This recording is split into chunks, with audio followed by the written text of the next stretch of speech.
Hasil survei pasca debat menunjukkan calon Presiden Joko Widodo lebih banyak memaparkan program kerja, yakni sebesar 52,8%. Lebih banyak dibandingkan Prabowo Subianto yang memaparkan program kerjanya sebanyak 36,4% dari total presentasi dalam debat.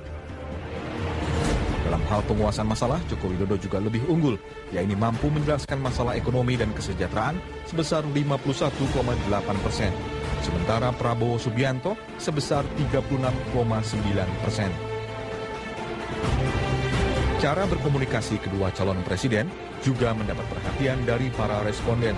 Joko Widodo mendapat skor terbesar 49,2% dan Prabowo Subianto sebesar 41,8%. Sebelum debat, dukungan untuk Prabowo Subianto ada di kisaran 36,5%. Sesudah debat, dukungan untuk Prabowo menjadi 41,5%. Capres Joko Widodo sebelum debat meraih dukungan sebesar 47,3%. Sesudah debat meningkat menjadi 51,2%. Secara keseluruhan, dukungan untuk Prabowo Subianto sebesar 40,6%. Dan untuk calon presiden nomor urut 2, Joko Widodo, dukungan mencapai 51,6%. Calon Presiden nomor urut 2 Joko Widodo hari Selasa melakukan kampanye di Subang, Purwakarta, dan Indramayu. Di 3 kota di Jawa Barat ini, Jokowi memaparkan komitmennya untuk memperbaiki kondisi petani, nelayan, serta masalah ketenaga kerjaan. Kampanye terbuka Capres nomor urut 2 Joko Widodo hari Selasa diawali di Subang, Jawa Barat.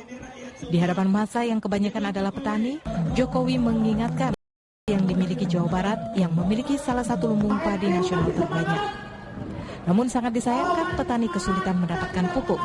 Hal inilah yang akan diperbaiki Jokowi. Jokowi pun menyinggung soal kesalahan manajemen pada pemerintahan saat ini, di mana pemimpinnya malas turun ke tengah-tengah rakyat, khususnya petani.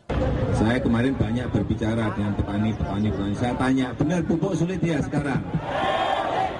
Harganya mahal ya?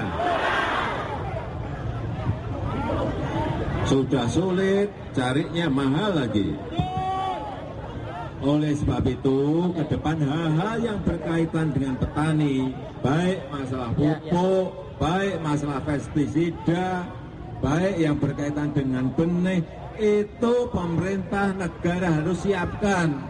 Tetapi apa? Jangan hanya diomongkan, harus dicek di lapangan, benar enggak? Dicek di lapangan, petani sudah dapat enggak? Jangan kelihatannya di atas sana udah beres semua, ternyata di bawah tidak. Seperti itu. Oleh sebab itu, kenapa tiap hari saya hanya di kantor 1 jam, 2 jam? Karena saya ingin membuktikan, benar enggak sih? Yang di bawah itu jangan hanya dilapor yang baik-baik saja, dilapor yang ABS saja. Ternyata di bawah pupuk mahal, pupuk nggak ada coba. Kalau nanti jadi presiden, nanti di kantor juga 1 jam, 2 jam. Yang lain saya akan ada di kampung, di sawah, di kampung. Hidup Jokowi! Dari Subang, Jokowi menuju Purwakarta. Dalam orasinya di hadapan ribuan warga di lapangan Bulet, Jokowi membantah berbagai isu negatif hingga fitnah yang mendiskreditkan dirinya. Jokowi berjanji memperbaiki kesejahteraan guru dan memperbaiki aturan tenaga kerja outsourcing yang dikeluhkan para pekerja saat ini. Jokowi menutup safari politiknya Selasa malam di kota Indramayu. Jokowi disambut antusias warga Karangsong Indramayu yang sebagian besar berprofesi sebagai nelayan. Meski tidak berorasi, namun dalam kesempatan ini Jokowi mendengarkan dan menandatangani deklarasi dukungan para nelayan Indramayu untuk mendukung dan memenangkannya dalam Pilpres 9 Juli mendatang. Tim Liputan Metro TV. Calon Wakil Presiden nomor urut 2 hari Selasa 17 Juni melakukan kampanye di Kota Malang, Jawa Timur. JK mengunjungi pusat produksi keripik tempe, bertemu dengan 600 TKI, serta bersama Ketua Umum PDI Perjuangan Megawati Soekarno Putri meresmikan Rumah Sakit Universitas Muhammadiyah Malang.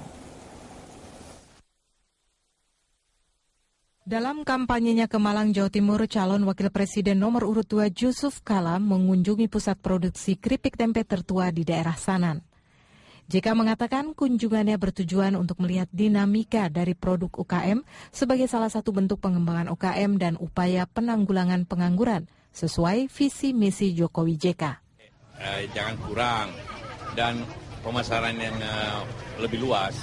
Itu sangat, memang itu tujuan sebenarnya UKM, bahwa tumbuh dari bawah, memberikan lapangan kerja, memberikan pasar yang baik, dan pemerataan. Dalam kampanyenya ke Malang, Jawa Timur, calon Wakil Presiden Yusuf Kala juga sempat menemui ratusan tenaga kerja Indonesia yang akan diberangkatkan ke luar negeri. Sekitar 600 TKI yang siap diberangkatkan ke beberapa negara seperti Taiwan, Hong Kong, dan Singapura ini merasa hingga saat ini kesejahteraan dan perlindungan mereka belum terlalu diperhatikan. Selasa siang, calon Wakil Presiden Yusuf Kala bersama Ketua Umum PDI Perjuangan Megawati Soekarno Putri meresmikan Rumah Sakit Universitas Muhammadiyah Malang. Peresmian Rumah Sakit Pendidikan ini sebagai bentuk dukungan Capres-Cawapres nomor urut 2 dalam bidang pendidikan tenaga medis.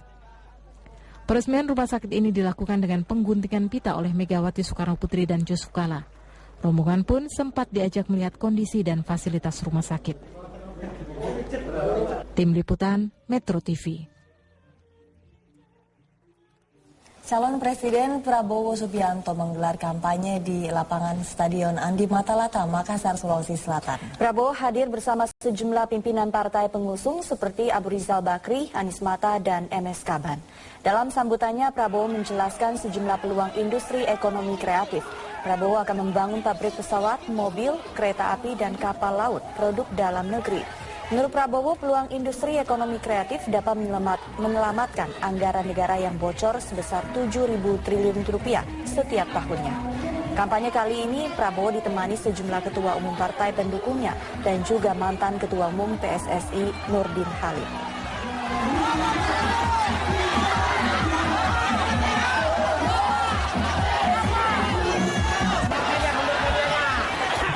Iring-iringan rombongan calon Presiden Prabowo Subianto mengalami tabrakan beruntun di Jalan AA Maramis, Manado, Sulawesi Utara.